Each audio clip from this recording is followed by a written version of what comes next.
Yes, reka nongere ngusuhuze nkwifurize kugira ibihe byiza mwene data ukundwa n'Imana urose Imana kumpera umugisha kandi ukomeze unogerwe n'ibiganiro dukomeje kugenda tukugezaho by'umwihariko ku butaka bwa Leta ya Repubulika Iharanira Demokarasi ya Kongo ndetse no mu bindi bice bigiye bitandukanye hakomeje kumvikana imirwano ikaze mu mujyi wa Goma ndetse no mu nkengero zaho ndetse aka kanya bimwe mu bitangazamakuru bikomeye ndetse na ONU yakoze iperereza rikomeye kuri uyu mujyi wa Goma ukomeje kumvikanamo umutekano utifashe neza nk'uko benshi bakomeza kugenda babivuga. Muri aka kanya turagaruka ku mbohe rero zafatiwe mu bice bitandukanye bya Leta ya Repubulika Demokarasi ya Kongo, ubwo ni imbohe zo ku ruhande rw'umutwe wa M23. Perezida Felix Antoine Tshisekedi yafatiye imyanzuro ikakaye uyu mutwe wa M23 ndetse hibazwa icyakorwa kugira ngo umutekano bigaruke mu mujyi wa Goma. Muri iki gitondo cy'itariki ya 21 rero inkuru iturutse mu mujyi wa Goma birababaje cyane. Abarwanyi ba M23 bagera kuri 400 bafashwe mpiri n'ingabo za FARDC Wazalendo ndetse n'abafatanyabikorwa babo bongeye kugaragaza imbaraga zihambaye kuri uru rugamba ndetse no kongera kwigara bimwe mu bice bitandukanye bya Leta ya Repubulika Iharanira Demokarasi ya Kongo. Ni imirwano yongeye kubura mu Minembwe ndetse no mu bindi bice tugiye kugenda tugarukaho.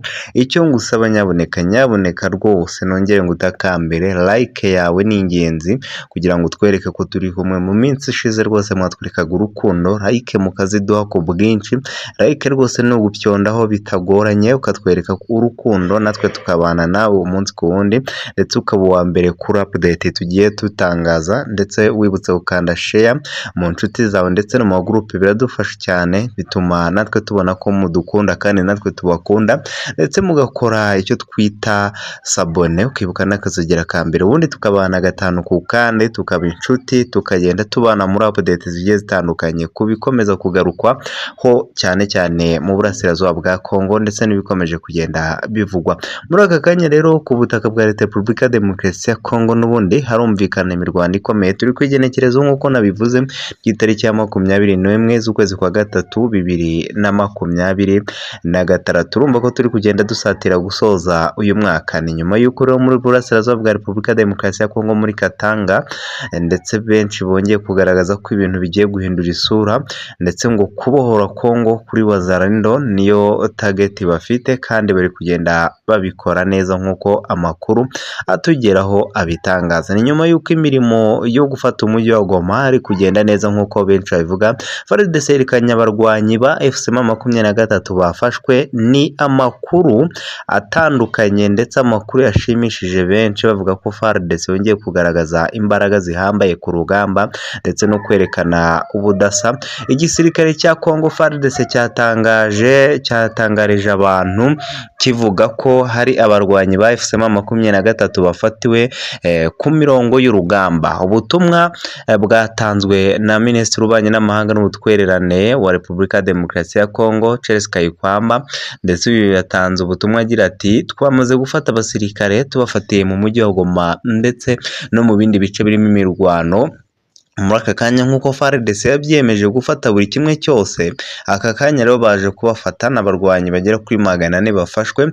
Ubutumwa buri kuri bitangazamakuru ndetse n'amashusho buvuga ko mu bikorwa bya gisirikare Operation Sukora ya kabiri abarwanyi 20 n'abandi 299 barimo abo muri M23 n'abo muri Twirwaneho bishyikirije ingabo za Kongo FARDC muri teritwari ya Fizi mu ntara ya Kivu y'Amajyepfo ndetse no mu mujyi wa Goma. Bose bahurira rero muri Minembwe. Colonel Apoko Bangara Michel ukuriye ibikorwa bya Sokora ya kabiri muri Kivu y'Epfo niwe wagaragaje bariya barwanyi ndetse avuga ko rwose ari igikorwa FARDC iri kugenda yishimira ko ari intsinzi ikomeye bamaze kugeraho. FARDC kandi ivuga ko bahawe ubufasha bw'ubuvuzi n'ibyo kurya igihe bahitagamo kwitanga ku ngabo za leta mu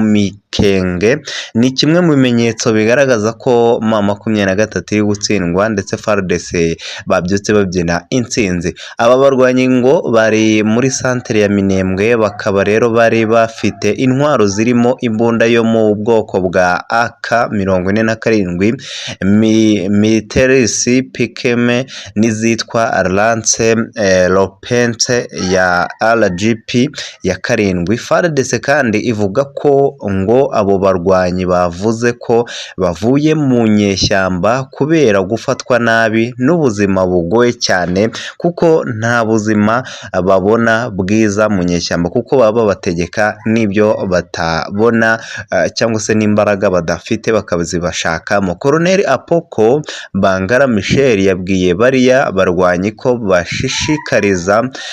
bashishikariza bagenzi babo bakiri mu nyeshyamba gushyira intwaro hasi, kuko ngo bazakirwa neza rwose.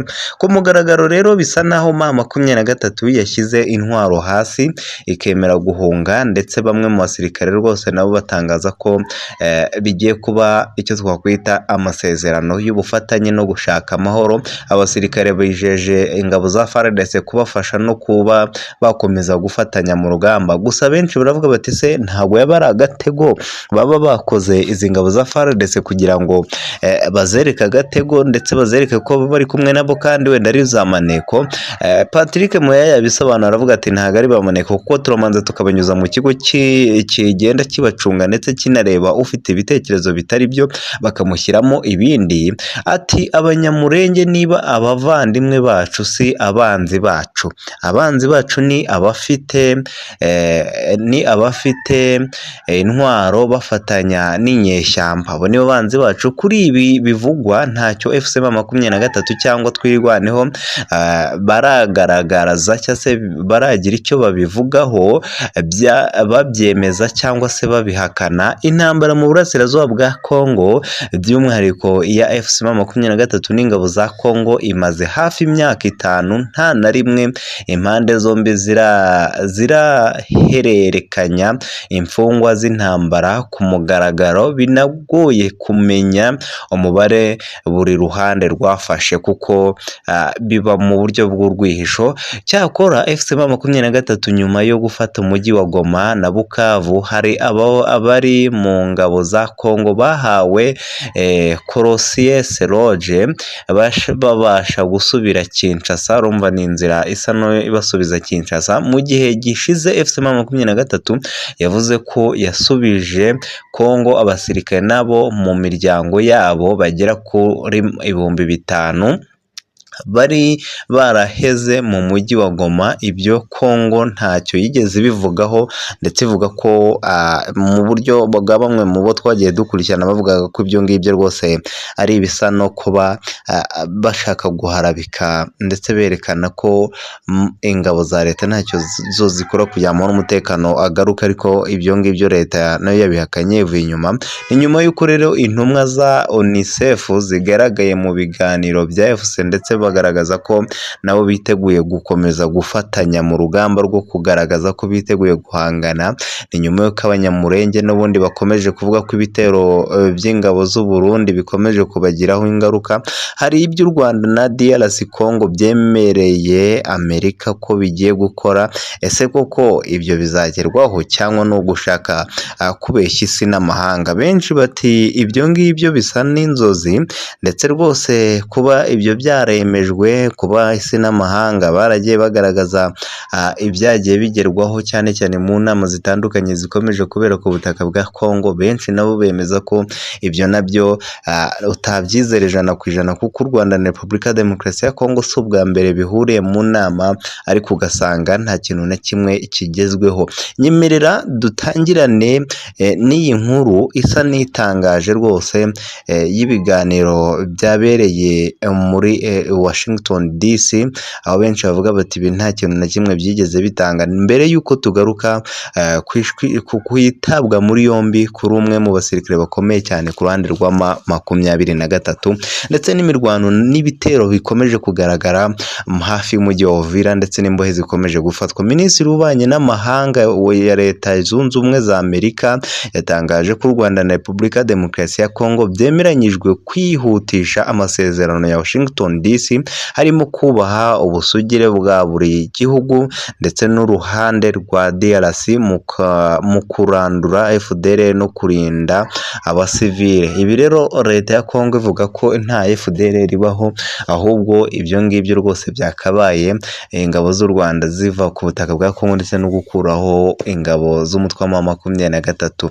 Na nyuma y'ibiganiro byabereye Washington DC hagati ya 17 na 18 Werurwe 2026, ibi bikaba rero byarahurije hamwe intumwa z'u Rwanda na Repubulika ya Demokarasi ya Kongo hagamijwe kwihutisha ishyirwa mu bikorwa ry'amasezerano ya Washington DC agamije amahoro n'uburumbuke mu karere k'ibiyaga bigari. Ndetse benshi bati ibyo ngibyo wenda bishobora kuzagira icyo twabona nk'inzira nziza yo gushaka amahoro. Iri tangazo kandi rihuriweho ryashyizwe hanze na Minisitiri w'Ububanyi n'Amahanga wa Leta Zunze Ubumwe za Amerika, rivuga ko DRC n'u Rwanda byemeye gutera intambwe ihuriweho mu kugabanya ubushyamirane hagati y'impande zombi. Impande zombi rero zemeranyije ibi bikorwa byo kwihutisha ingamba zigamije kubaha ubusugire bwa buri gihugu. Iyi Leta ya Kongo igashyira imbaraga mu gusenya umutwe wa FDL n'u Rwanda rugakuraho umutwe wa M23 ndetse n'ingabo zarwo ndetse n'ubwirinzi, aho Kongo ivuga ko ibi nabyo biteje inkeke. Itangazo no riragira riti DRC n'u Rwanda bahamije kubahiriza ibiri mu masezerano ya Washington DC mu kurengera ndetse no kugaragaza ko amahoro n'umutekano mu karere bishobora kugerwaho. Tariki ya 27 Kamena 2025 u Rwanda na DRC binyuze muri ba Minisitiri w'Ububanyi n'Amahanga basinye amasezerano y'amahoro bibifashishijwemo rero na Leta Zunze Ubumwe za Amerika, aho aya amasezerano yagaragazaga ko bagomba gusenya umutwe witwaje intwaro wa M23 ndetse no gukuraho ingamba z'ubwirinzi hagati y'u Rwanda. Ese kuko ibi ngibi bikomeza kuvugwa nabyo bishobora kugera icyo bitanga cyangwa se bikagaragaza umusaruro utandukanye no benshi batekereza? Benshi nabyo babigaruka bakavuga ati hakwiye gufatwa izindi ngamba zitandukanye zo kugira ngo amahoro n'umutekano bigaruke. Ni nyuma y'uko benshi n'undi bakomeza kubigaruka bavuga ati ese mu by'ukuri koko ayo mahoro n'umutekano bishobora kongera kugaruka, cyane cyane ku isi n'ubundi n'amahanga bose bambariye urugamba kandi bose bashaka inzira imwe yo gushaka intsinzi no gushaka icyatuma amahoro n'umutekano bigerwaho. Ni nyuma y'uko benshi bagaragaza ko ibintu bishobora kurushaho kuba bibi cyane mu burasirazuba bwa Kongo. Abantu benshi bavuga bati igihe kirageze ngo hagire igikorwa kugira ngo n'umutekano bibe byagaruka mu burasirazuba bwa Kongo, dore ko byakomeje kugenda bisa naho bigorana. Ese n'amahanga rero no bahereye bahaguruka bavuga ati hakwiye gufatwa izindi ngamba, hakwiye gushakishwa icyatuma umutekano bigaruka, dore ko n'ubu ngubu mu burasirazuba bwa Kongo mu mujyi wa Uvira ndetse n'ahandi hakomeje kugaragara imirwano n'ubundi isa niganisha mu kuba impande zombi zakomeza kwitana bamwana. Kandi mu by'ukuri akarere k'ibiyaga bigari abakurikiranira hafi by'imirwano bemeza ko hakwiye gufatwa ingamba nzima zatuma amara umutekano bigaruka. Nyuma rero tugaruke muri Uvira. Muri Uvira, aka gace ka Uvira cyangwa se iki gisagara cya Uvira kiragenzurwa n'ingabo z'u Burundi, ingabo za Wazalendo, ingabo za Kongo. Bakomeje kugaragaza umuhate mu gukomeza gushyira hamwe, mu gukomeza guhuriza hamwe imbaraga ndetse no gukomeza gutanga ubutumwa bukomeye bwo kugira ngo amahoro n'umutekano byongere bigaruke, ndetse no gushyira hamwe kugira ngo barebe icyakurikira, kugira ngo batange ubutumwa kandi ubutumwa bwigisha, ubutumwa buri umwe wese abona nk'ubutumwa bwakabaye bwiza kurusha ibindi byose byabayeho. Ni nyuma y'uko ubushakashatsi n'abakurikirana hafi by'imirwano n'undi bemeza ko iki ari cyo gihe kugira ngo impande zombi zicare zisase inzobe ndetse bashake icyakurikiraho kugira ngo n'umutekano bigaruke. Ibyo rero kandi biragaragaza intambwe itandukanye niyo benshi batekereza, cyane ko turibuze no kugaruka mu gace ka Katanga havutse umutwe umutwe witwaje intwaro usaba abasirikare kuwiyungaho. Ese ibyo nabyo birashoboka? Mu by'ukuri benshi bavuga ko izo ari inzozi zitabaho ndetse izo nzozi zitazigera zinubahirizwa, kuko umutwe uvutse aka kanya sinzi icyo waza gukora. Ni nyuma y'uko Abanyekongo bakomeje kugaragaza ko ibintu bishobora kurushaho kubi cyane mu gihe hatagize igikorwa, dore ko ibyo biganiro bya Washington DC nta kintu bari kwivugaho. M23 rero yakwisubiza Uvira, dore ko benshi bavuga bati ese M23 ibitero bikomeje kugaragara mu mujyi wa Uvira ni igiki kigiye gukorwa kugira ngo uyu mujyi wa Uvira hagaragara amahoro, dore ko aka kanya imirwano yongeye gusa nifata indi ntera, abasirikare ba M23 bafatwa mpiri. Ni amakuru asa n'agaragaza ko izi nyeshyamba z'umutwe wa M23 ibyabo bigiye gusobanuka nyuma y'uko ingabo za leta zatangaje ubutumwa bukomeye bugaragaza ko umutwe wa M23 kwisubiza Uvira bisa n'inzozi. Nyemerera rero ntusomere iyi nkuru dukesha Igihe. Ni inkuru igira iti ese M23 yakwisubiza Uvira nyuma yo kugaragaza amavideo n'amashusho iri kugana muri uyu mujyi ndetse n'abasirikare bayo birukanka kibonamo amahoro. Ihuriro ry'ingabo za leta Repubulika ya Demokarasi ya Congo FCM M23 byongeye guhanganira mu bice byo mu kibaya cya Ruzizi muri teritwari ya Uvira nyuma y'amezi abiri hari agahenge. Iyi mirwano kandi baye nyuma y'iminsi ibiri ingabo za RDC Wazalendo n'indi mitwe bikorana bifunze umuhanda Rene 5 uhuza umujyi wa Uvira na Bukavu kubera impamvu ziswe z'umutekano. Uwo musesenguzi mu bya politike Tite Gatabazi yashimangiye ko FCM M23 yubuye imirwano kubera ko yatewe, ati kubera ko yatewe ikaba iri gusubiza impamvu ya kabiri ni iriya bavuga hagati, nabwo tuzarebera hamwe iyicwa ry'abatutsi rikomeje kugaragara ku butaka bwa Kongo mu gihe cya gahenge. Masisi yaratewe na drone zo kwa Gisekedi, Mushaki yaratewe hapfamo abaturage benshi, Goma yaratewe hahigwa abayobozi bakuru. Amaze gukora ibyo byose yashatse no gutera ibirindo bya FCM M23 muri Sange, bateye ibirwanisho bikomeye cyane berekana ko bagifite ingufu n'ubushobozi.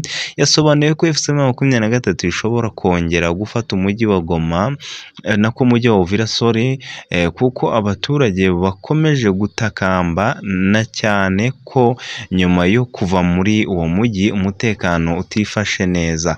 Ariko ibyo ngibyo FARDC nayo ntitinzamo, yageze iti icyo ni ikinyoma cyambaye ubusa, abo ni abashaka kuyobya abantu. FARDC ingabo z'u Burundi turinze uyu mujyi neza kandi dukomeje gutanga ubutumwa bwiza buganisha ku mahoro n'umutekano. Naho abakomeza guhimbahimba ibinyoma ntibizigera bikunda na gato, kuko ni ugushaka kubeshya isi muri rusange. Ingabo z'u Burundi rero zikomeje kwitwara neza ku mirongo y'urugamba. Nyemera tugaruke kuri uyu mutwe mushya wongeye kuvuka.